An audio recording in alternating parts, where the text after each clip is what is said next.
Gestos Erróneos cuenta con el apoyo de Ediciones del Chapalofú y Librería La Bullanga.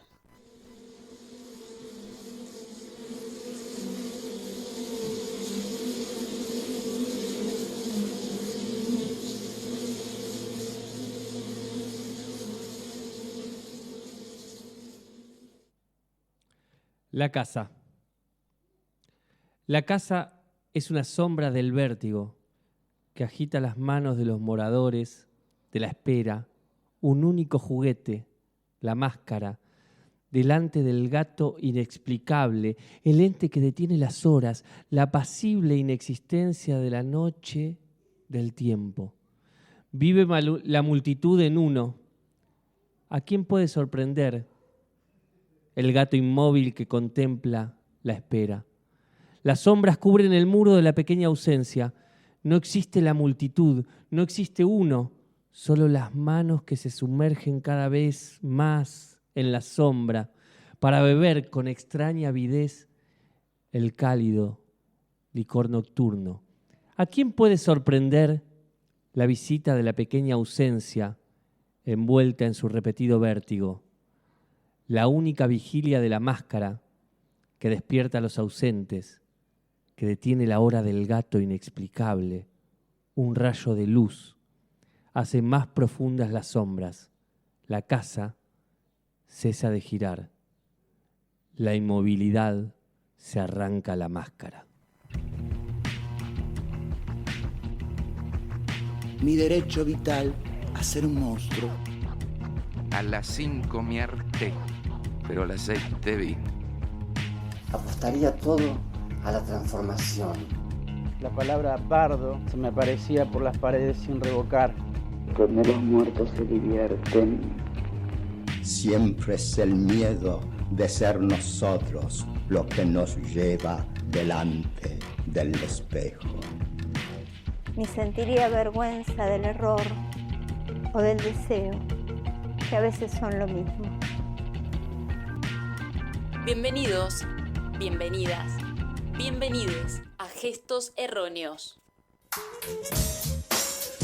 Y les damos la bienvenida a este capítulo número 84 de Gestos Erróneos, acá por Radio Magma, la 92.1, o por www.radiomagma.com.ar para que nos esté escuchando a través de la web, en diferentes rincones del mundo y demás. Antes de comenzar este programa, le vamos a mandar primero que nada saludos a la chica que acaba de pasar en el auto y nos dijo que nos estaba escuchando, así es lo primero que escucha. Hermoso. Y voy a presentar a quienes llevamos adelante este programa. Mi nombre es Darío Ledesma, me dicen Palito. En la operación técnica y la construcción ladrillo a ladrillo de este castillo sonoro que es Gestos Erróneos, el querido Gabriel César. Hola Gaby, ¿cómo estás? Ahí está, su característico gesto silencioso. Y frente a mí, sonriente, muy contento, siempre confundido, el queridísimo Facundo Di Paola. Hola Dipa, ¿cómo estás? Muy buenos días para todos, todas, todes en la ciudad de Tandil. Muy feliz porque me gustó la construcción esa de ladrillo a ladrillo, castillo sonoro, ya la festejé, eso ya me hizo muy feliz. Pero antes me había hecho muy feliz lo de la niña en el auto y la gente saludando. Yo asumí que era una niña, la verdad que no sé, mi visión es... escasa. Sí, o sea... limitada. Sí, mi visión construye cosas paralelas Bien. a las que se ven en la realidad y eso... Pero había una persona que manejaba ese auto. Había una persona que manejaba que también saludó y dijeron que estaban escuchando. Eso ya me hizo también muy feliz, así que voy sumando ladrillos de felicidad para seguir con tu metáfora. Me encanta, Dipa. Me encantan esos ladrillos de felicidad. Suena, sí, a metáfora... bueno, no importa. Querido Facundo. Me gusta que dejes la puerta abierta para la gente. La ambigüedad siempre abierta para que cada uno, una complete como quiera. Querido Dipa, sí. Te hace la pregunta obligada de cada programa. No obligada. Sí, habría que cambiar la palabra obligada, pero bueno, no importa. La pregunta obligada de cada programa, que es ¿qué leíste y por qué? Bueno, acabo de leer un poema de... un invitado, que ya fue invitado de este programa, que es Aldo Pellegrini, poeta surrealista. Sé mucho de Aldo Pellegrini porque ayer estuve investigando mucho sobre él, pensando que iba a ser el invitado de este programa. Y bueno, en esa construcción paralela de la realidad que uno hace, vos mandaste cuál era el invitado que nos tocaba, que vos tenés el listadito, y yo dije, es Aldo Pellegrini, y empecé a investigar sobre Aldo Pellegrini. Y mientras investigaba, me pasó algo muy interesante, que era, yo ya leí todo esto, hay un montón de cosas que me resuenan. Digo, no lo habremos invitado, no, debe ser alguno de los surrealistas que estaba por ahí cercano. Entonces hay cosas que se unen en la historia. Dije yo, me fui justificando, me quedé hasta la 1 de la madrugada leyendo para este programa. Cosa de hoy no venir tan a las apuradas. Y hoy nuestro querido amigo Gaby manda un mensaje diciendo, miren esta entrevista del invitado del día de hoy. Todavía no lo voy a develar al invitado. Miren esta entrevista del invitado del día de hoy. La abro y dije, uy, yo leí otra cosa. O sea, esta no me di cuenta por los años. Claro. Decía 1997-2000 y yo dije, pero no es los años de que vivió Aldo Pellegrini. Esto está mal. Y cuando fui, comparé, busqué tu mensaje anterior, todo, dije, no, chicos. O sea, ayer estuviste haciendo una investigación muy extensa para el programa de hoy que estaba totalmente equivocada. Exacto. Bien. Así que menos mal que me enteré antes y pude leer en este tiempo antes de venir al programa sobre nuestro invitado del día de hoy. Lo cual me hace muy contento. Y otra cosa por la cual lo elegí, porque dije, bueno, vamos, acá Gaby me tiró el pie, me tiró un pase, me dice, ¿por qué no elegís un Pellegrini, poema de Aldo Pellegrini, ya que lo leíste tanto y qué sé yo? Elegí este poema que se llama La Casa también, digo, también para hacer alusión a algo, a que primero que todos deberíamos tener acceso a una vivienda. Exactamente. Lo primero la base política de todo esto, que es que todos y todas y todes deberíamos tener la posibilidad de acceso a una vivienda. Eso es lo primero y principal por lo que elegí el poema. Y a su vez, porque también una vivienda no es un hogar. Y también me parece que todos debemos tener acceso a un hogar, a una casa, a un lugar, a un refugio, a ese lugarcito donde uno llega y se siente cómodo y amado o querido por alguien, que también es necesario. Entonces, el concepto de casa es un concepto que despliega un montón de maravillas que nos debería otorgar la vida y que a veces un montón de gente no la tiene, digamos, ya Total. sea en cuanto a un espacio particular para vivir o en cuanto a un refugio de ternura, digamos. Exactamente. A mí también me llamó mucho la atención que en un momento del poema dice, vive la multitud en uno. Y también, ¿no? Me llamó la atención esto de prestarle atención. Yo ya me lo llevé para otro lado. Quizás Sí. Aldo Pellegrini no habla de eso, pero esto de sentir que hay una multitud en uno. Pero no solo porque quizás podría hablar de que yo, Palito, soy muchos Palitos diferentes, sino quizás que esa multitud popular de esta vida en sociedad está también habitando en mí, en vos, en el Gaby, en quien nos esté escuchando. ¿Y qué dice esa multitud? ¿Ante qué se posiciona? ¿Contra qué se posiciona? Esa multitud popular que tendríamos que ir escuchando y cada vez prestarle atención más y ver cómo construimos en torno a esa multitud, que también me llamó la atención del poema. Por eso me lo anoté, porque fue como, claro, vive la multitud en uno, ¿no? Y me quedó dando vueltas eso. Y creo que se conecta con esto también del hogar, de la casa, de ese lugar donde estamos y donde también a veces hay esas multitudes ingresando de diferentes maneras. Totalmente. Te iba a decir lo mismo, digamos. También esa multitud, digamos, es como lo que queremos es casas para esas multitudes. Exactamente.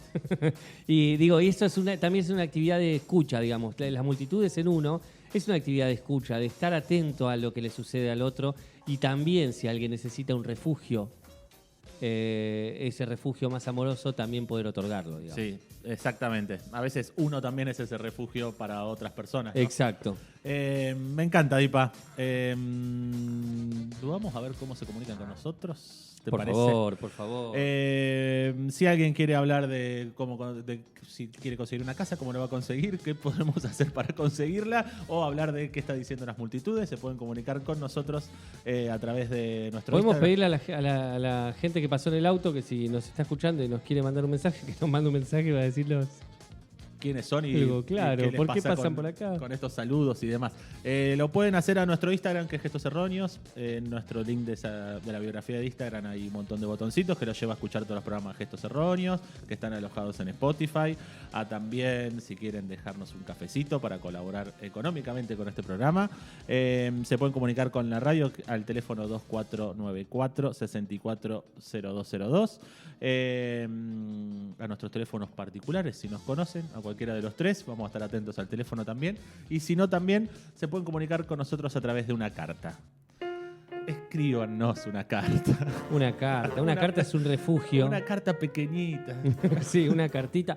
Puede ser un papelito que encuentran en el bolsillo rezagado, perdido, anulado, y empiezan a escribirlo. Pueden ser fragmentos de escrituras en papelitos que después entran en una carta, en un sobre y lo envían. Puede ser el folleto que te dejaron en el buzón y que no vas a comprar eso que te dejaron y usás del otro lado el folleto. Exacto, puede ser incluso folletos intervenidos por la persona y también metidos, pueden ir acumulando escrituras que después nos mandan. Pueden imprimir una foto de los erróneos y hacernos garabatos en la cara. Ah, qué lindo, me encanta, con bigotes, cuernitos, como en la adolescencia. Como en la adolescencia. En la niñez y adolescencia. Bien, sí, todo eso. ¿Por qué eso? Porque una carta es refugiarse en un espacio que es también con nosotros, con los otros y entablar una especie de diálogo de otra manera y también pensarnos de otra manera. Esa carta la ponen en un sobre y la mandan a Irigoyen. Me olvidé la dirección.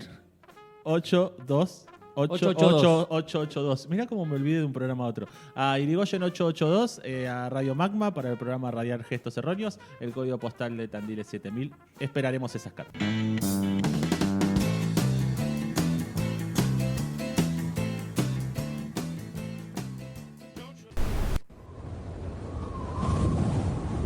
Gestos Erróneos, el salto al vacío del terraplanista acorralado. Francisco Madariaga, Coco para las amistades. Te veo y aparece esa templanza, cierto perfil de artista de mediados del siglo XX. Tu traje de 3 piezas, las madrugadas porteñas de libros y amigos, el vino compartido. Te veo y resuena tu hablar íntimo, buscando las palabras, casi como si fueras a la cacería de alguna certeza.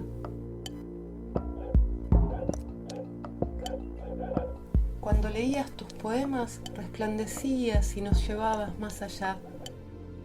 A los 15 te escuché por primera vez. Sentado derecho al borde de una silla, levantaste un instante la mano y destelló. Lágrimas de mono fue el poema y el mundo de pronto se expandió. Hay un antes y un después de tu voz, Madariaga. Gauchaje afro-guaraní, capibaras, caballos queridos y yacarés del amor. Una mirada que transformó en canto el horizonte secreto de los esteros. Ese cruce entre agua, tierra y cielo. Tu infancia y la primera adolescencia transcurrieron en pleno corazón agreste de Corrientes. Y ahí abrevó la escritura para quedarse siempre. Tu país, Garza Real, criollo del universo, hizo territorio mítico de un paisaje donde realidad y sueño parecen aliarse. Alguien, dijiste alguna vez, alguien tiene que depender del canto. Es el siglo XXI ya y tu voz, un tren casi fluvial, nos lleva al infinito. A veces abismo, pero siempre reconciliación plena con lo vital. ¿Qué más pedirle al poema? Francisco Madariaga, nuestro jaguar en la tranquera.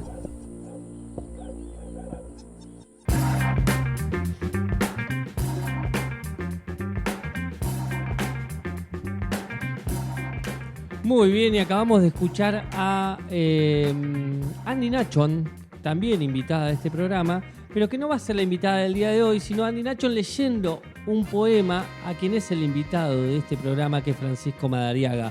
Es un poema que le escribió ella a Francisco Madariaga, supongo que tal vez ya lo habrán deducido.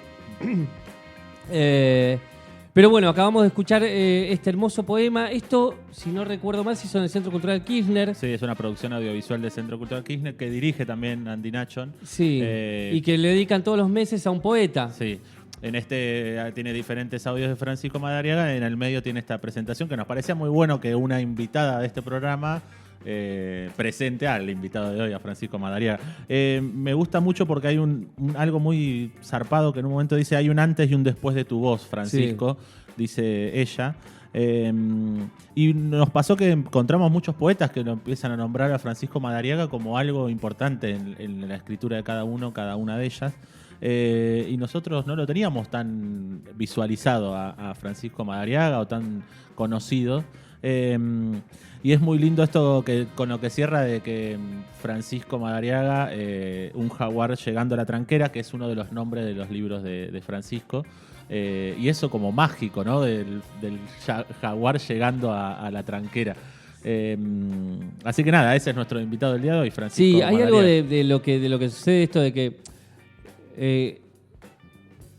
a mí me pasaba que asociaba a Francisco Madariaga como uno de los poetas del surrealismo, digamos, argentino, digamos. Es como que uno lo engloba ahí y eso, a veces si no tenés ganas de leer, pero tampoco es yo no sé si podría decir tampoco que es un poeta surrealista. De hecho, él en muchos momentos también lo discute, digamos. Sí, pone en discusión ese lugar de ocupar la poesía surrealista. Exacto, pero bueno, como que tuvo una iniciación ahí asociado a poetas surrealistas como Aldo Pellegrini.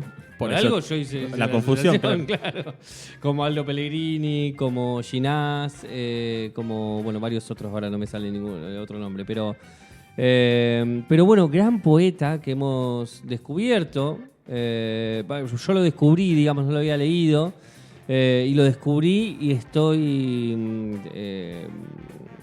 fascinado, me encanta. Sí. En la presentación de su obra completa que se hizo hace algunos años, que lo llevó adelante la editorial de la Universidad de Entre Ríos, sí. Diana Velesi dijo: la justiciera edición de este poeta milagroso, el más correntino, el más argentino y sudamericano y terrestre entre todos los poetas que conocí. Que Diana Velesi diga que es todo eso, Francisco Madariaga, no es poca cosa. Después Fabián Casas también lo nombra. Hay algo muy gracioso que contaba recién Gaby, que Fabián Casas en un momento decía que cuando lo veía a Francisco Madariaga le parecía que era muy parecido a San Martín, al San Martín más viejo, ¿no? Y es cierto, si buscan fotos de Francisco Madariaga grande, se parece mucho a San Martín. Yo traje algo muy zarpado para arrancar, que Francisco Madariaga vivió hasta los 14 años o 15 años más o menos en el interior de Corrientes. No en Corrientes capital, sino más en el interior. Y se llama Paraje Estancia Caimán de Yaguareté Corá, en Corrientes. Ahí está. Viene en el interior de Corrientes. Nació en 1927, así que vivió ahí hasta un poquito más allá de los años 40. Así que imaginemos eso. Antes de que leas, tengo una descripción. Dice: una región aislada de lagunas, ríos e islas flotantes.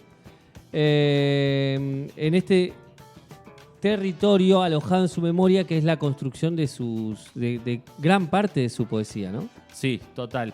Él le llamaba a eso país natal. Que sí, ahora lo vamos a desarrollar. Era bilingüe, hablaba el guaraní también.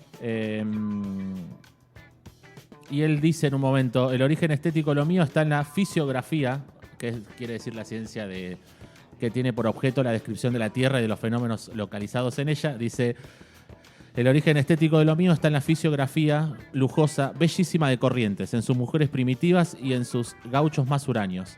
Eso igual que no tengo nada que ver con la gauchesca, dice él. O sea, tiene relación con los gauchos más huraños, pero no escribe gauchesca. Esas imágenes bien americanas fueron para mí determinantes. El surrealismo fue más un plano estético, una lucha cultural. Y después él cuenta algo que es... Alguien le pregunta en una entrevista cuál fue el detonante que lo llevó a escribir. Y él dice, creo que cuando yo tendría más o menos 10 años, en el campo donde vivía con mis padres, aparecieron unos troperos brasileños que vinieron en barco del Pantanal de Mato Grosso del Brasil a comprar burros salvajes que había por miles. Los pagaban a 5 centavos cada uno, bajaron de las barcazas, se compraron caballos en Corrientes y se fueron a los campos a buscarlos. Juntarlos era un azar. Llegaron a juntar 1000 burros. Eran como 40 brasileros. Cuando se fueron, a los 3 o 4 días, aparece un gaucho temprano, era invierno, un día de escarcha, con un burrito cruzado sobre el apero y me dice, niño, acá le traigo este burrito guacho que quedó de la tropa. Estaba tirado en un pajonal. Hay que darle leche urgente y salvarle la vida. Entonces lo crié yo con un compañero mío de infancia, que ahora se me acaba de morir, Antonio Cardoso, y lo llamamos Burrini. Burrini venía a tomar la leche, y rebuznando venía a tomar la leche. Vivió como 25 años ese burrito. Con la memoria de ese animal, yo creo que nació el poema. Ese final con la memoria de ese animal, yo creo que nació el poema. Es extraordinario. Y cómo describe mucho esa región, ¿no? Que después aparece en su poesía, obviamente, pero esto de gente que viene a buscar burros, él de chiquito viendo eso, y bueno, después venga esta cosa casi mágica, medio chamánica también, ¿no? Hay algunas notas que leía que hablaban un poco esto, medio de chamán también, ¿no? De, lo mágico, ¿no? El jaguar que llega a la tranquera, esto que de acá, de este animal nace el poema, me parece zarpado. De hecho, a mí una de las cosas que más me llamó la atención es cuando él lee, está ahí unos videos donde él está hablando y habla, bueno, este poema lo hice, viste, qué sé yo, y habla así como muy normal. Y cuando lee, cambia,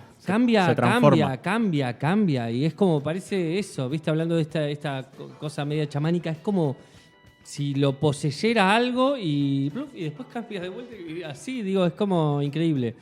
Tiene una especie de aura mística, ¿no? A mí me quedó como esa sensación. Con respecto al territorio, te voy a decir esto. Tengo varias cosas que él va diciendo con respecto al territorio. El poeta da cuenta de sus primeras impresiones, ¿no? Sobre ese territorio, esas primeras impresiones que tuvo de chico. Dice, un poblado de troperos, domadores, niños descalzos que vendían naranjas y tortas de maíz amarillo y de almidón de mandioca, abundancia de puñales y de revólveres calibre 44, mendigos, vaquerías y corrales, cuatreros y cazadores. Wow. Esa es como la descripción que él tiene de lo que él veía en su infancia, ¿no? Y después esta idea del país natal, ¿no? Ay, que tengo un montón de cosas sobre el país natal porque él lo va describiendo de distintas maneras. De hecho, hay cierta ambigüedad. A veces el país natal es la Argentina y otras veces el país natal es Entre Ríos, digamos. Es su territorio de nacimiento. Y en otro yo leí también que es un poco la infancia. Exacto. Que está bien, que está relacionada mucho a Corrientes, pero también tiene que ver como, bueno, es la infancia. Va jugando con esos 3 espacios como país natal, que es también algo de que nosotros hablamos de ese territorio inicial de la poesía, ¿no? Al que siempre se vuelve, sí. Y entonces le pregunta en una... Tengo entendido que no siempre escribió a partir de lo que usted llama país natal. Es cierto, dice, mis descubrimientos del país natal no fue de inmediato. Al principio lo rechazaba. Pasé allí infancia y la preadolescencia. Después estudié en Buenos Aires. Solo de a poco fui rebelándome contra la ciudad. Siempre sentí enamoramiento por Corrientes. Paulatinamente perdí el temor a sentirlo. Pero hubo una época en que me sumergí en la ciudad. Me llené de lecturas, la tradición española, Rilke, Emilios. De ahí salieron muchos poemas, los anteriores a los libros publicados, que poco tienen que ver con el país natal. Y después, hablemos del país natal porque...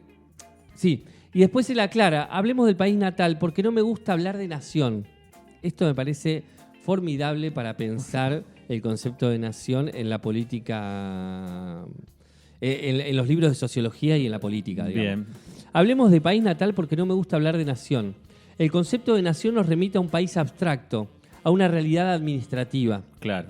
Hay en la idea de nación una pérdida de magia, geografía y mundo natural.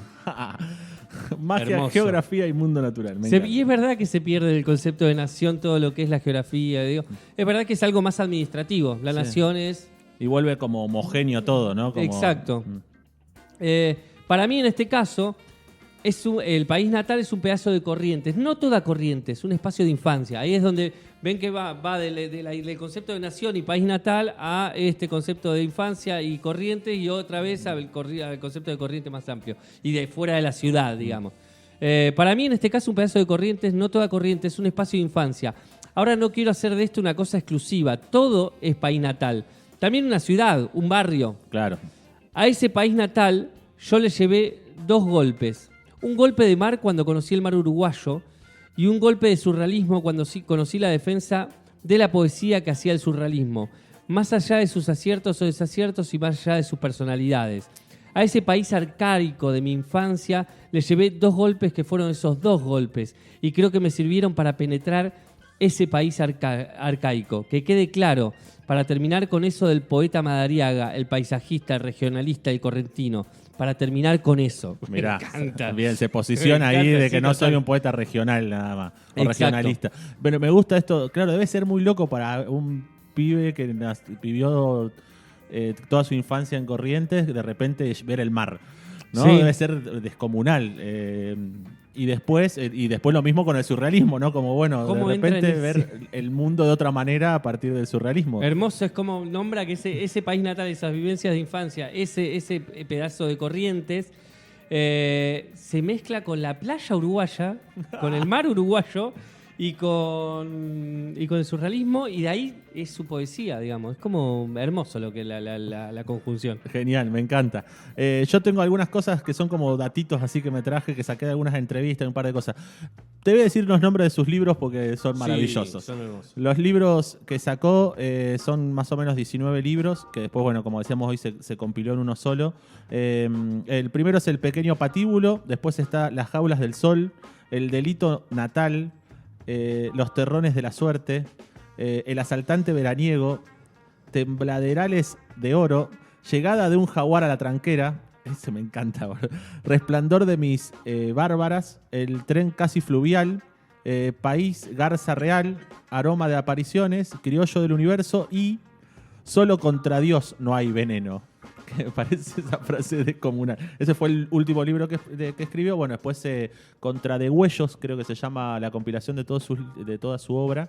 La edición es maravillosa, si la quieren googlear. Es un libro así, son 2 libros dentro de una caja de cartón. Con su cara es maravillosa la edición.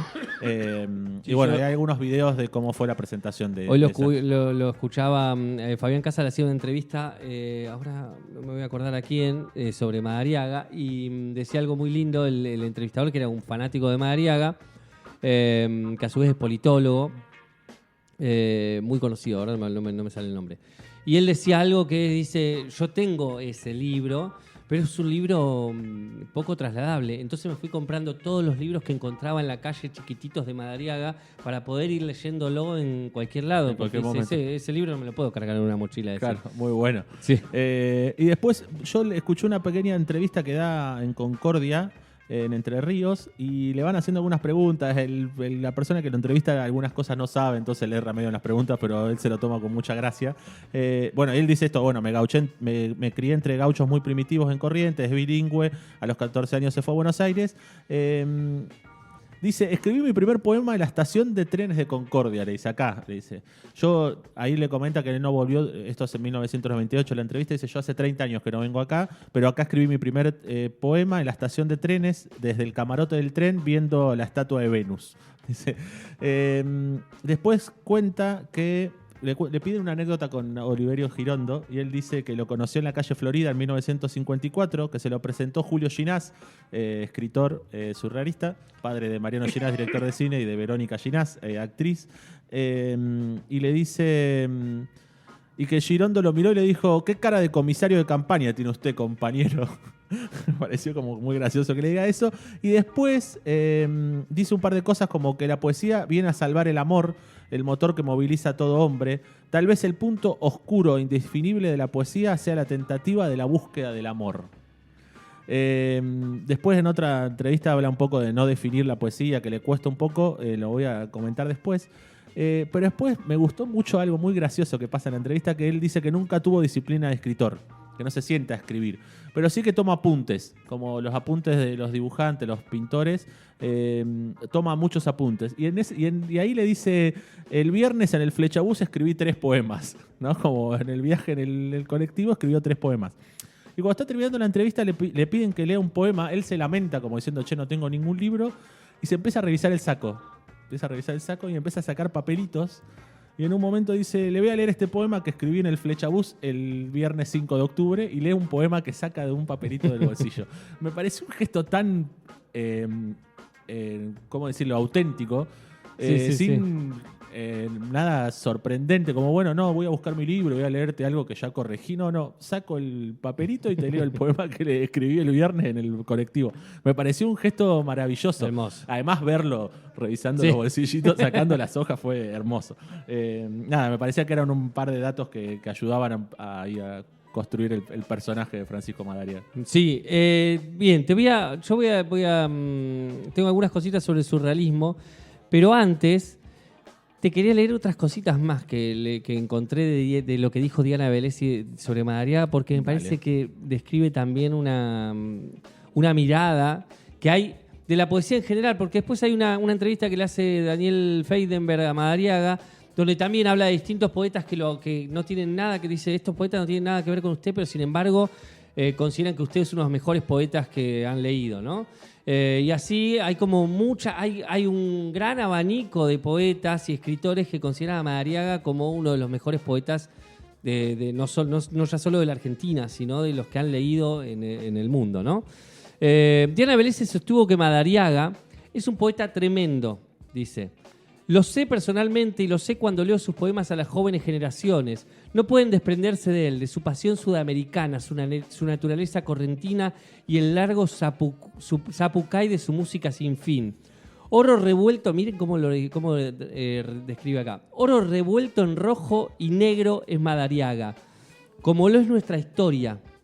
Un Rimbaud salvaje que se comió a Europa para escupirla aquí, en sus esteros de Liberá. Lleva toda mi admiración y todo mi amor desde que tengo 17 años cuando leí Asaltante veraniego aquí en Santa Fe.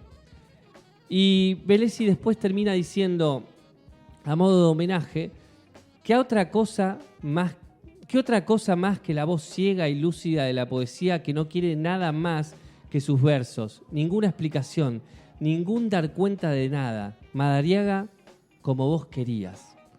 Buenísimo. Hermosa esa, viste, como que digo, ay, qué bien. Y me encanta esta cosa de Rimbaud, cómo mezcla Rimbaud con los esteros de Liberá. Y comerse Europa y vomitarla. Exacto, es como hermosa la descripción, me pareció como muy linda. Creo que hemos hecho una gran presentación como para que ahora sí podamos escuchar al invitado del día de hoy, a Francisco Madariaga. Puente Florencia. Todo se olvida. El rumor es un puente. El color es un puente. La mirada de un ciervo que olfatea un tesoro es un puente. Y vuela con el ave que se aleja del invierno natal. Vuelan todos los puentes.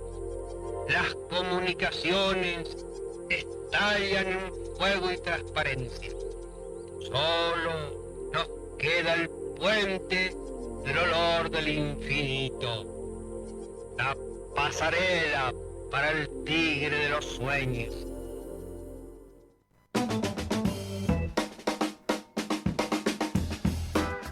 Bueno, ese es el mismísimo Francisco Madariaga con su particular cadencia y su particularidad. Me encanta.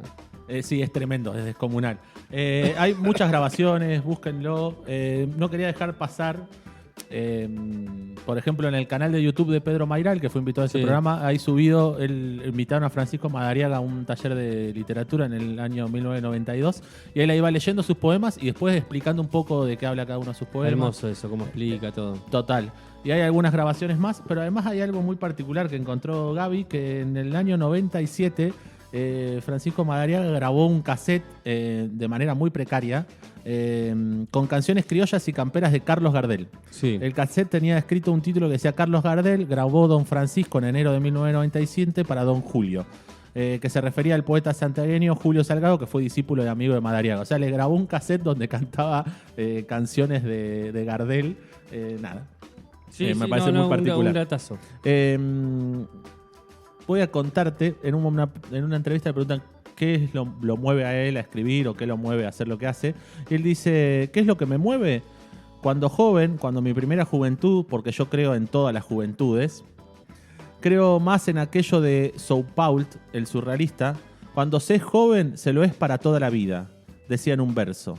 Bueno, en una etapa de mi juventud la poesía para mí era la búsqueda del amor, desesperadamente. Después, también cierto rechazo de las deformidades sociales. Eso que algunos pedían como compromiso oficial yo nunca lo noté, ni obligado. Era simplemente mi naturaleza y nunca se la entregué a ningún partido. Ese rechazo ante toda la deformidad social y la búsqueda del amor. Esos eran los móviles. Y bueno, y cierta vanidad que tiene todo artista. Creo que es lo que moviliza a los artistas, eso de una manera o de otra. En algunos termina en desesperación esa apuesta, esa tentativa de poesía. Tentativa como tentativa de Dios o de libertad. Son todas tentativas. La tentativa de la poesía a veces lleva a la desesperación. Nada, esto de toda la juventud es que lo moviliza lo del amor, también las deformidades sociales, sí, y un poco de vanidad, ¿no? Como son los tres ingredientes que considera que lo mueven. La vanidad dice que es un poco de todos los artistas. Pero después, creo que en algunos pasajes de otras entrevistas también habla de esto de que a veces la tentativa de la poesía te lleva un poco a la desesperación. Después yo tengo ahí como un fragmento que habla un poco del abismo, del borde, pero él en un momento se lamenta mucho de cómo se perdió la vida de muchos poetas por tratar de dejar todo ahí y después cuando no pueden lograr algo o ya no encuentran cómo agarrarse de la poesía, terminan o quitándose la vida o dejándose morir. Y él reniega mucho de eso en algunas entrevistas, de por qué tuvo que pasar eso y tratar de evitarlo. Y me pareció también algo muy... Otra vez escapar a esto de romantizar la muerte de la gente que escribe o de cualquier artista. Bueno, qué bueno que mueran, ¿no? Porque es como un cierre romántico para los artistas y la verdad que no. Digamos, por lo menos este programa no está de acuerdo con eso. Sí. Bueno, había varios pasajes donde él habla sobre el surrealismo y su relación con el surrealismo que me parecían súper interesantes para también ver desde qué lugar pensaba y escribía. Le preguntan cómo surgió su primer libro. Fue un poco un producto de mi relación con el surrealismo, dice. El conocimiento de primera mano de los documentos surrealistas influyó poderosamente en mí. ¿Qué fue lo que le interesó tan intensamente en el surrealismo? ¿Fueron los poemas o la actitud de los poetas surrealistas frente a la poesía? Primero los poemas, después la postura. Hay que ver que los poetas surrealistas en momentos muy críticos para la poesía asumieron su defensa. Esto me pareció súper interesante.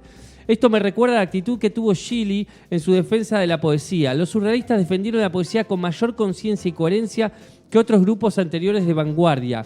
Claro, el surrealismo no es una vanguardia, es una rebelión contra la razón europea. Es una dirección del espíritu, que también es como posicionar en una mirada sobre el surrealismo, que es quitarlo de esa idea de, bueno, simplemente es una vanguardia artística y ponerlo en, están cuestionando la razón europea, digamos. Claro. Concretamente, digamos. Que es la razón capitalista también, si querés. ¿Fue como rebelión contra la razón que usted adherió a ese movimiento? No, dice. Lo asumí como algo que me permitió desarrollar elementos estrictamente americanos. No nos olvidemos que Europa y América son muy diferentes, no tienen la misma manera de concebir la razón. Para mí el surrealismo no fue protesta, sino boda. No me sirvió para rechazar el mundo, sino para celebrarlo. Es como muy interesante cómo hay un montón de vueltas que le da a la cuestión del surrealismo. Viste que a veces tenemos una lectura súper lineal y él le da un montón de vueltas súper interesantes. ¿Diría usted que el surrealismo le permitió descubrir que ciertas cosas podían ser dichas? La realidad americana, con sus excesos, ya cumple con la rebelión que los europeos debieron llevar adelante por medio de sus ataques al racionalismo. Claro. La expresión de esa realidad americana vinculada a mi país natal siempre estuvo en mí. El surrealismo me ayudó a encontrar la manera. fue una revelación, precipitó, digamos. Claro. Pero es muy interesante esto de que acá ya está, Claro. en nuestra realidad americana, ya los excesos están en la naturaleza. Digo, hay Sí. también una visión ahí que es súper... El surrealismo solo se convierte en una manera de mostrarlo y no en, bueno, la manera de exacerbar esos excesos, digamos. Me parece zarpado lo que dice. Y después dice, tengo varias preguntas sobre esta, pero por ejemplo, ¿y después del surrealismo qué? Después individualidades. Ningún otro movimiento surgió con su coherencia y envergadura, por ejemplo. Él no considera que después haya ningún movimiento más en la poesía. ¿Se considera un surrealista? Esto me parece interesante también porque él no se considera surrealista. ¿Se considera un surrealista en el sentido en que Pellegrini o Latorre lo fueron? No. Nunca me entregué completamente al surrealismo. Supongo que mi infancia en la campaña lo impidió. El mundo del que vengo es muy antiguo. Siempre fui desconfiado y no me entregué totalmente a las novedades de la ciudad. Acusé recibo del golpe, pero conservé un espacio renuente. Latorre y Pellegrini sí fueron surrealistas puros. Mi relación a través del paisaje me ha permitido guardar distancia. Me parece como... Todo lo que va diciendo y construyendo me parece súper interesante. Sobre todo porque eso, para mí abre conceptos. Abre el concepto de nación, o destruye y lo abre hacia otros lugares. Claro. Abre el concepto de surrealismo, digamos, lo hace crecer hacia lugares, para mí, por lo menos para mí, digamos, tal vez otra gente ya los pensó, para mí impensados, digamos. Bien, novedoso. Hace crecer los conceptos de una manera muy, muy, muy maravillosa. Genial. Y venimos a la vieja pregunta de muchos de los que le hacen a muchos de los invitados, ¿cómo definir a la poesía? Sí. Y él dice, no creo que se pueda definir. Creo que se puede definir en líneas generales la misión del poeta. En líneas generales y muy subjetivamente, porque creo que todos los que estamos en esto podemos tener nuestro propio concepto. La misión. Para mí, una de las misiones, por ahí lo digo en un poema en prosa, sería ahuyentar los muelles de la miseria social, del bluff financiero, de la coerción de los poderes sobre los inocentes, de la destrucción de los seres inocentes. No porque se ponga al servicio de ninguna cosa, sino que naturalmente lo hace así, como naturalmente yo creo que el verdadero artista inconsciente o conscientemente siempre ha estado más del lado, por ejemplo, de lo que en otros momentos se dio a llamar los bandoleros, se dio a llamar los marginales, siempre que no fueran asesinos. Le quiero hacer esa aclaración para todos los tiempos. Yo siempre tuve simpatía por el desarraigado hasta por el ladrón inocente, siempre y cuando no entrara en el asesinato, en nombre de lo inicuo de lo... Bueno, no importa. Termina ahí.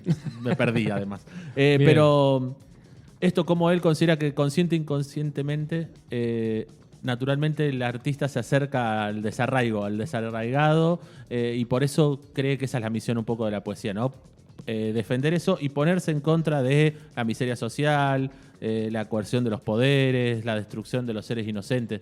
Me gustó mucho. Hace la aclaración de, si no son asesinos, yo los voy a defender y me voy a acercar a todos ellos, pero me pareció zarpado que no define la poesía, pero sí dice, la poesía tiene misiones y creo que una de sus misiones es esta.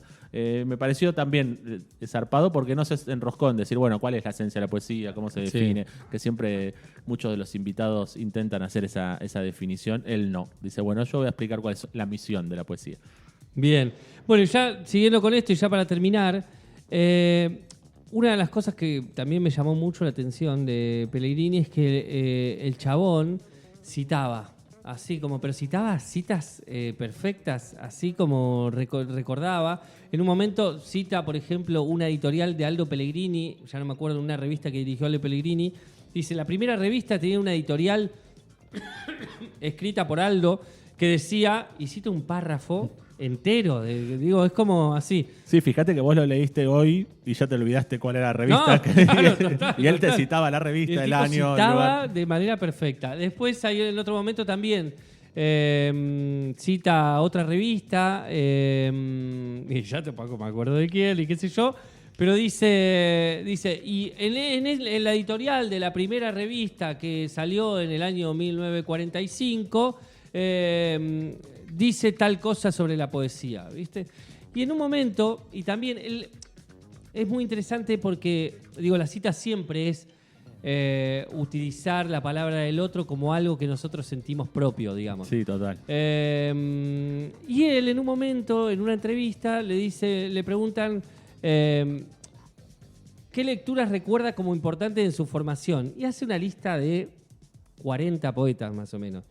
Homero, Esquilo, Hesiodo, los dos testamentos, Heráclito de Feso, Virgilio, Don, Garcilaso de la Vega, Quevedo, Góngora, San Juan de la Cruz, Sor Juan de la Cruz, Blaise, Shelley, Keats, Holderlin, Rimbaud, Lautréamont, Baudelaire, y sigue. Cita a Baudelaire en el medio, Baudelaire, que dijo, la poesía es la negación de la iniquidad, y sigue. Darío, Rilke, Perse, Apollinaire, y sigue. Bueno, empieza a citar, me parece fantástico.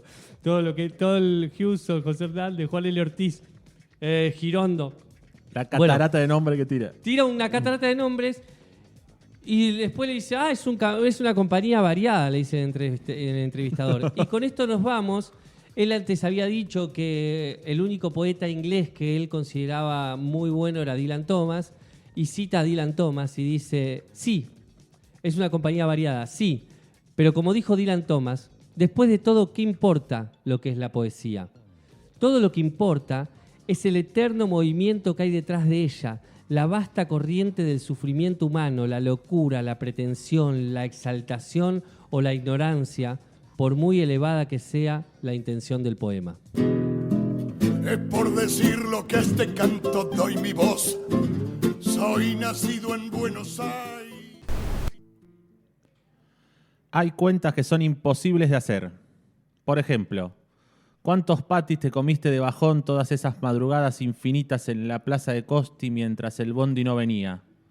O ponele, ¿cuántas estrellas había en el cielo ese día que te emborrachaste con Matías y flashearon que era una buena idea ir a pegar faso a una casa tomada a la vuelta de cemento y terminó todo mal? O mejor, ¿cuántas veces le pediste perdón a tu novia esa noche que te mandaste una recagada y al final terminaron durmiendo en el hotel medio pelo de Irigoyen y Brasil? Así, hasta que el pelo se te llena de nieve, tus cuentas pierden sentido, gusto, olor, pierden todo. Hay cuentas que mejor no hacer. Yo no sé nada de la vida, pero por lo menos sé eso, que hay cuentas que mejor no hacer.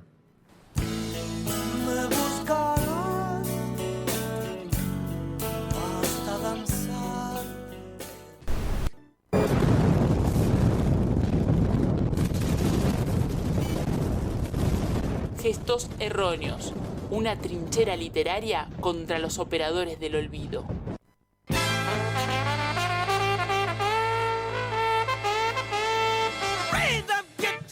Y sí, entramos en el bloque número 3 de este mítico programa de la Radiofonía Nacional. Así que por Radio Magma. Así que nada, muy felices de entrar en este bloque 3, último bloque. Bueno, no paro. Pero vamos a preguntarle a Darío Ledesma qué leíste y por qué. Bien, leí un poema del queridísimo y gran Walter Lescano, invitado a este programa. Creo que lo leí 20.000 veces y lo voy a seguir leyendo 20.000 veces más. De un libro que se llama La Lucha Armada, que recopila varios de sus libros. Y el poema no tiene nombre, pero habla de esto de que hay cuentas que son imposibles de hacer o hay cuentas que mejor no hacer, y ahí él enumera un par, las enumera en forma de preguntas. No sé por qué lo traje. Si me pongo a pensar ahora, creo que tiene que ver un poco con ponerse a hacer cuentas que a veces cuando las haces decís, ¿para qué estoy haciendo esta cuenta? Me está haciendo mal. O cuentas que las sacás y decís, esto también me está haciendo mal. Pero también me empecé a preguntar qué cuentas son mejor hacer, ¿no? ¿Qué números, qué preguntas o qué cuentas hay que hacerse de manera o en forma de pregunta para entender en qué momento estamos, ¿no? Ahora empezó. Yo no haría ninguna cuenta de nada, pero digo, por eso cuando decías, digo, no hagamos cuenta, pero ahora que me aclarás para ver en qué momento estamos, sí hay que hacer muchas cuentas. ¿Qué necesitamos? Es hacer un poco una cuenta, ¿qué hicimos? No arrepentirnos de lo que hicimos, pero sí qué podemos hacer. ¿Cuántas hamburguesas nos comimos de bajón en la política? Exactamente. Para llegar a esta situación. ¿Cuántas estrellas había en el cielo el día que pasó tal cosa y llegamos a esta situación también? O cuántas cagadas nos hemos mandado, o cuántas victorias. Porque siempre terminamos contando mucho las cagadas, ¿no? Contamos esta cagada, pero no contamos esta victoria.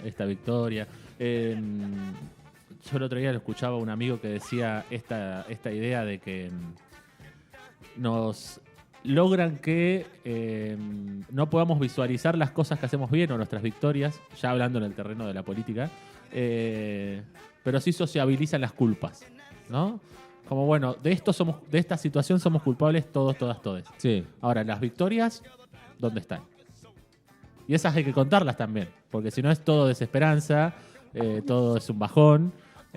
Bueno, ¿dónde ganamos? Y eso que se ganó, ¿lo estamos por perder? Hay que dar la pelea para no perderlo. Y cuando sociabilicen las culpas, ¿somos realmente nosotros los responsables de eso? ¿O hay responsables más importantes y más grandes de esa responsabilidad que nos quieren sociabilizar, ¿no? Podemos ir desde el cuidado del medio ambiente hasta la economía, a lo que sea. Digo, esto de, bueno, nosotros consumidores somos los que contaminamos. ¿Nosotros somos solamente? No, eso obviamente digo.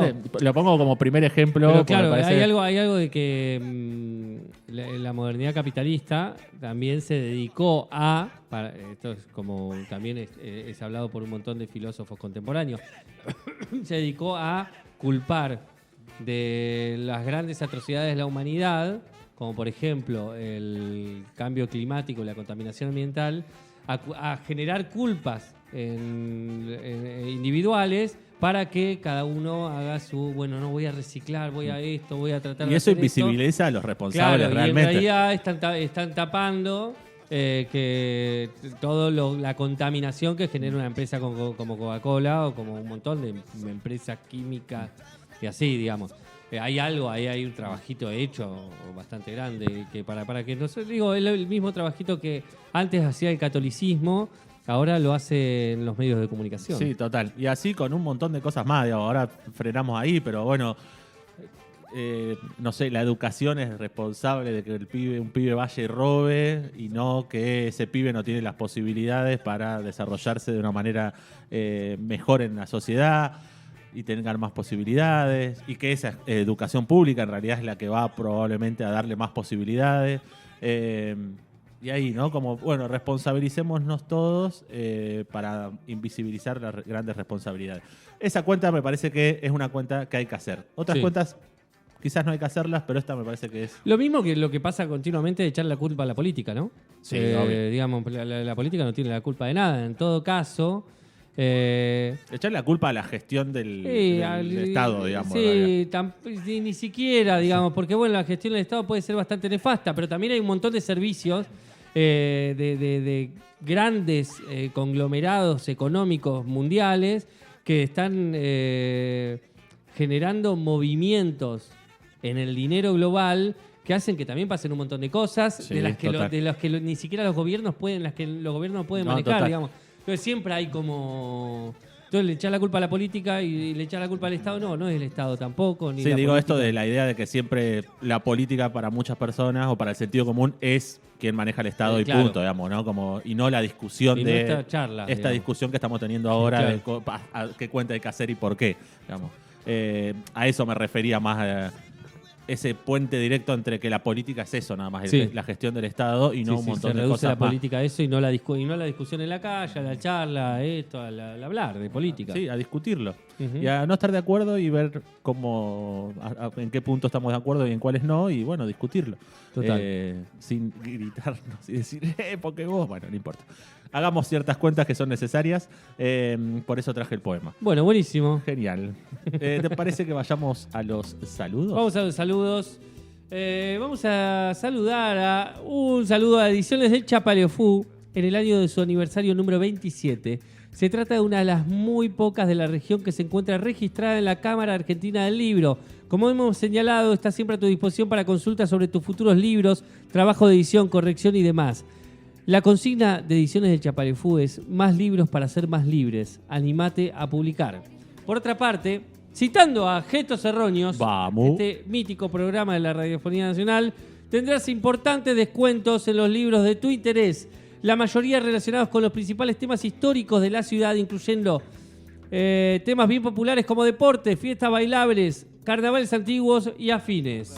Perfecto. Así que decimos Gestos Erróneos y tenemos descuento en los libros de Ediciones del Chapalefú. Genial. Le vamos a mandar un gran saludo a Tati y a Dani, quienes llevan adelante La Bullanga, que es la librería del barrio La Estación, que bajo los tilos de la Avenida Colón encontrás los mejores libros de editoriales independientes, además de talleres y actividades culturales junto a la Biblioteca Salceda, que está pegadita ahí a la librería La Bullanga, ahí en la sede del Club Ferro, en Colón 1479, para saber de talleres que ahora se anunciaron algunos y de las diferentes actividades que se vienen. Pueden seguir a La Bullanga en labullanga.librería en Instagram y en Facebook. Ahora también han traído vinilos, discos, cassette que se pueden encontrar ahí, atendidos por el Tati Dani, por Tati Dani. Y hay un montón de promociones con diferentes cuentas, con las tarjetas y demás, pero nosotros tenemos una frase clave que vos vas, la decís y te hacen un 10% de descuento en tu compra. Y la frase clave de esta semana es... Criollo del universo. Vamos, Criollo del universo. Criollo del universo es hermoso. Porque fue como la primera recopilación antes de las obras completas de obras reunidas de Francisco Madariaga. Fue una pequeña compilación que se hizo antes, se llamó Criollo del universo. Así que van, dicen... Y creo que un poema también se llama Criollo del universo. Bien, así que van, lo dicen. No recuerdo mal. No tienen que decir el poema completo, tienen que decir solo Criollo del universo. Si se pueden aprender el poema de memoria, como hacíamos en la escuela primaria, y decirlo ahí... con la bandera argentina atrás. Tienen un 10% de descuento en su compra. Bueno, vamos con los siguientes saludos. ¿Vos tenés alguno? No, le voy a mandar un saludo. Acaba de pasar algo acá, que acá frente a la puerta se quedó un... creo que es un Fiat Espacio blanco. Hace un ratito. Y se bajaron esto, lo otro, abrieron el capot. Era una madre y una hija, parecían, o algo por, digamos, en edades así. Y arrancó y lo festejé como si fuera un gol. Bien. Porque me dio mucha alegría esa situación del medio de esta calle que está muy transitada, que no podían empujarlo porque y de repente, no sé, le echó agua, ¡prum! Arrancó y dije, vamos, le mando no se va a enterar, pero le voy a mandar un saludo igual. Perfecto, ojalá estén escuchando esta radio. Le vamos a mandar un gran saludo a Mateo, que nos está escuchando allá desde Córdoba, nos escucha todos los miércoles, nos avisa todos los miércoles que nos está escuchando. Y también le vamos a mandar un saludo a Nicolás, que puso: me siento constante, es mi tercer programa, un placer escucharles, me gusta este espacio de lectura, escucha radial, gracias. Desde el Bolsón, mirá, tenemos Bolsón, Córdoba, sí. Bolsón, Córdoba, me encanta. Y esto, ¿no? Es el tercer programa consecutivo que nos escucha, así que genial, esperemos que pueda sostener esa constancia como nosotros que venimos constantemente a hacer este programa. Sí, un abrazo, Nicolás. El Nico, le podemos decir. El Nico. El Nico. Bueno, ¿algo más? No. Vamos Boca mañana.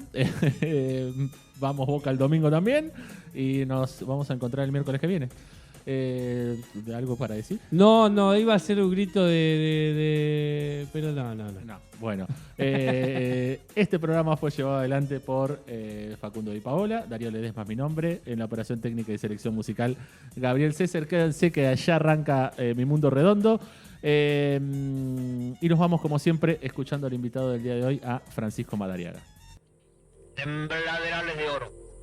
Dolor ha abierto sus puertas al agua de oro, del oro que arde contra el oro de los ocultos tembladerales que largan el aire de oro hacia los rojos destinos pulmonares, con el acuerdo de los fantasmas de oro coronados por los juncos de oro, bebiendo los caballos de oro, los troperos de oro envueltos en los ponchos de oro, a veces negro, a veces colorado, celeste, verde, y el caballero que repasa las lagunas de los oros naturalmente populares, el que se embarca en las balsas de oro con todos los excesos de pasajeros de oro, que manejan los caballos de oro con los rebenques de oro, bebiendo en la limetilla de oro del barro de oro de los sueños de los frescos del oro, de la majestad de las palmeras de oro y de los ajusticiados y degollados en las isletas de oro bajo, de yacarés de oro, del oro del amor.